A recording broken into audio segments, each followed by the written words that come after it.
المهاجم فراس شوات. بالنسبة لتشكيلة منتخب الخضر في مباراة اليوم في المرمى لأول مرة ألكسندر روجيه 3 لاعبين في المنتخب التونسي لعبوا المباراة الأخيرة حاضرين في تشكيلة اليوم، وثلاثة كذلك من الجزائر. من الجانب التونسي سيام بن يوسف، الفرجاني السيسي ونعيم السليتي. قبل هذا كرة مرفوعة والمحاولة الهجومية للمنتخب التونسي ملعوبة، تصويبة كانت قوية بعد إصابة فيكتور لكحل.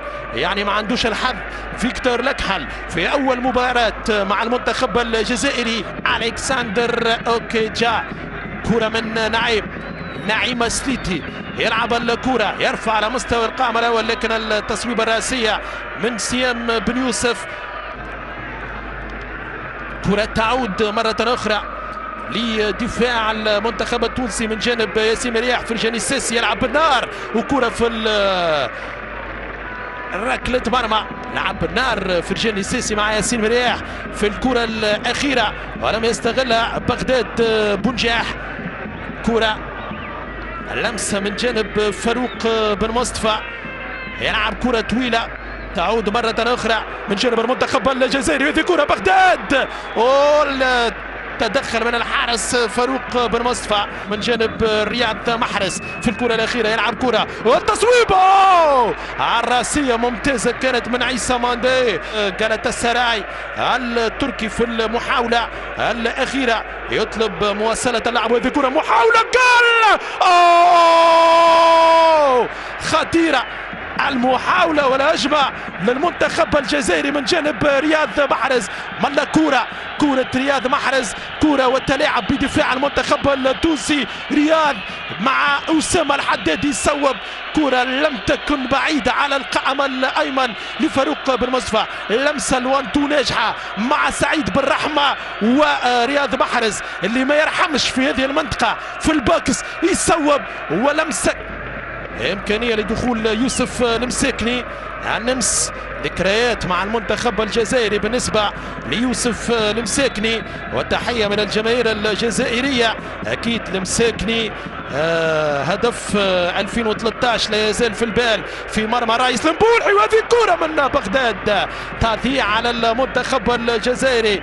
كانت كرة من بين عيسى ماندي وبغداد بونجاح على الكرة الأخيرة، وبغداد هو اللي صوب في الأخير. كانت خفيفة سهلة لفاروق. الكرة الثابتة الركنيات الخطيرة لهذه المباراة الدولية الودية بين الشقيقين الجارين الجزائري والتونسي. هذه كرة ملعوبة من جانب بغداد محبوب البلاد. ماذا يفعل؟ لمسة بالكعب ممتازة، كرة ملعوبة. فاروق يتدخل، فاروق بن مصطفى يغلق الزاوية. رياض محرز، كرة تعود ركلة مرمى. ماذا فعل بغداد بياسين مرياح؟ يهرب بغداد، ثم لمسة ممتازة الاسيست بالكعب لرياض محرز والتغطية بعد ما هربت الكرة على رياض محرز. وتمر هذه الكرة والهجمة تضيع على هجوم المنتخب الجزائري. بونجاح ملك هذه المنطقة، منطقة الجزاء. ذكر نهائيات كاس افريقيا كان 2019 هذا دخول الرايس المبولحي في 90 زائد 3، و2017 هدف في مرمى الزيمبابوي. هذه كرة ملعوبة تعود هجمة للمنتخب التونسي من دراجر، يرفع الكرة كانت على مستوى الاستلام ممتازة من سيف الخاوي، والتوزيعة بالمليمتر من جانب محمد دراجر في الكرة والعملية الأخيرة. لمسة من يوسف المساكني، الصنعة موجودة، لاسيست يعني لا تحتاج مني لتعليق. كرة المساكني لدراجر في أول لمسة في المباراة وين يخرج من مناطق الاستلام هذه الكرة وبناء الهجمة. بغداد يلعب كرة مع بالرحمة بغداد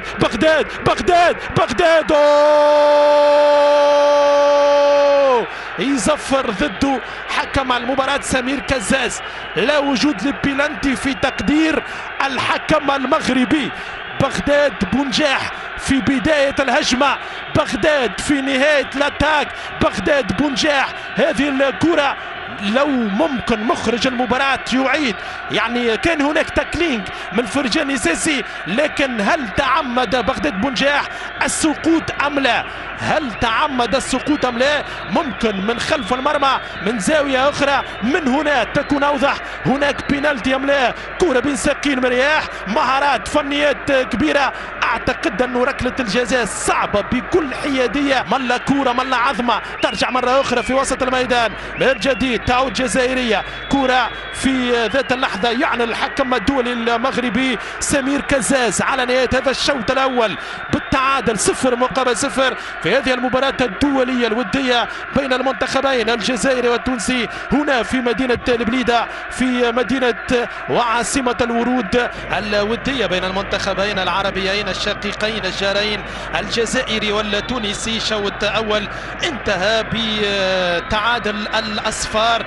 حكم المباراة المغربي سمير كزاز. كرة تعود ليوسف المساكني، لمسة خاوي إلى جهة اليسار. أسامة الحدادي. ينطلق المنتخب التونسي بالهجوم في فترة ثانية، مقطوعة من جانب فرجاني ساسي. الفر في وسط الميدان يعطي كرة، يمر يمشي يوسف المساكني خاوي، يعكس الهجمة 3-3 تصويبة، والكرة خطيرة. المنتخب التونسي يظهر بوجه آخر في الفترة الثانية، الوجه الهجومي بمحاولة أولى. حدادي شواد 0-0. كرة من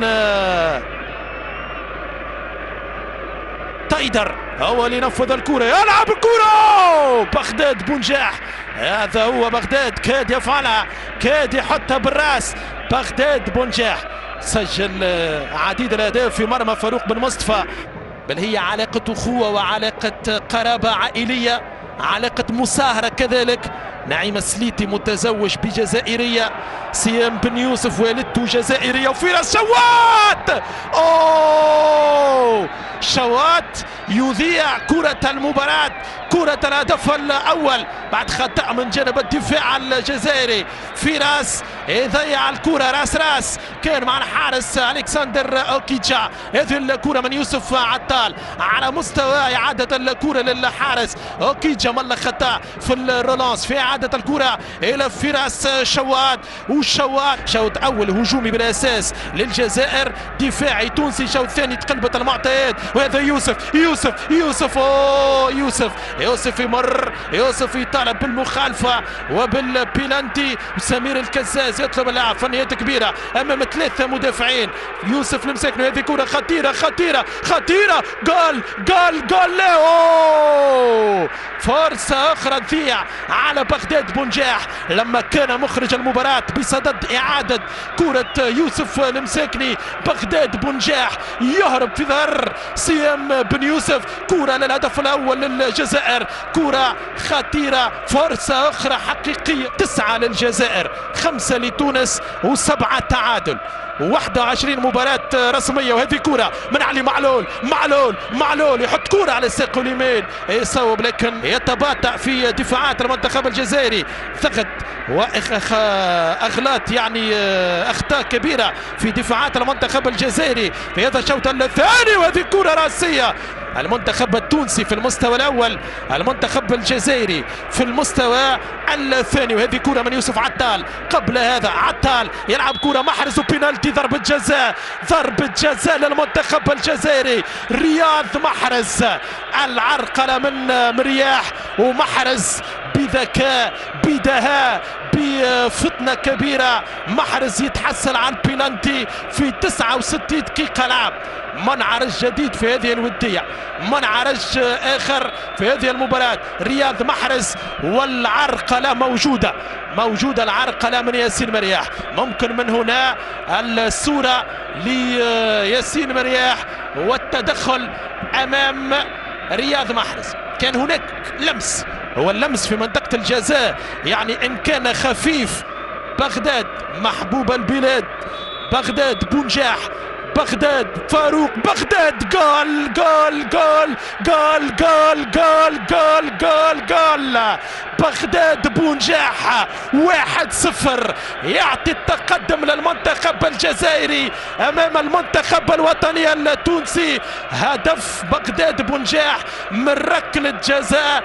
تحية الجنرال، تحية العقيد بغداد بونجاح للجماهير الجزائرية الحاضرة بوفائها الدائم لمنتخب الخضر لمحاربي الصحراء في ملعب مصطفى تشاكر بالبليدة. 1-0 للجزائر امام المنتخب التونسي في اجواء مميزة، اجواء رائعة، اجواء مجنونة وهستيرية، وركلة جزاء على طريقة بغداد بونجاح في المرمى في الجول. بغداد شوات يتيح شوات يطلب اللاعب كزاز، ترجع الكرة منتخب الجزائري ممتازة من بغداد بونجاح، يهرب بغداد بغداد بغداد بونجاح بونجاح بونجاح بغداد بغداد بغداد. تلعبت في الجزائر كانت ودية يوم 12 نوفمبر 2011 وهذه فرصة بغداد بونجاح. بغداد اليوم أقلق كثيرا سيام بن يوسف وياسين مرياح، وكرة من اليسار توزيعة قوية كانت الكرة بعيدة. التنفيذ من علي معلول، يلعب الكرة على القائم الثاني، ما زالت الهجمة عزوني، كرة بعيدة.